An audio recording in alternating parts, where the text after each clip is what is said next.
Today, I'm going to show you how I created this floating energy drink render step by step so you can follow along. I'll also have links to all the reference images and more in-depth tutorials on certain sections in the description. To start, I began by going to my chosen energy drinks website and downloading a front-on image as my reference. Using that reference, I modeled the general shape and size of the can and used the reference image for my textures. I can get away with this method because the energy drink will only be seen from the front. During this part of the process, I like to create a basic lighting setup with a beveled plane and HDRI background to see how the energy drink model interacts with light. Next, I'll make some final adjustments to the drink's textures, typically very metallic and less rough. To finish off the base model, I'll add some basic water droplets using a geometry node tree.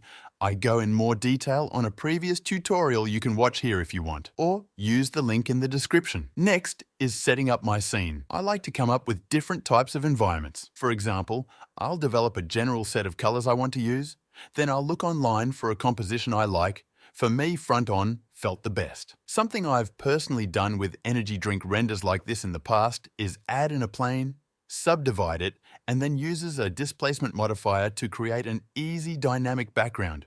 For this one, I took that concept to a whole other level by also using it as the foreground, almost like a soft blanket surrounding the scene. When it comes to lighting my scenes, I try to stick to the color palette as much as possible.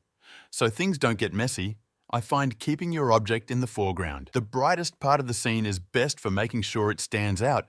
Adding a small amount of depth of field also helps distinguish the background from the product. I also want to point out that I work almost exclusively in medium contrast color space. Just a personal preference. With some final post-production color edits, I got this final render. I hope this short look into my overall workflow was helpful. And keep in mind that this was far from my first attempt. I must have gone through at least 6 different variations of compositions and camera angles before I got to this stage, so don't ever give up. With that said, thank you for watching, and let me know what tutorials you'd like to see next.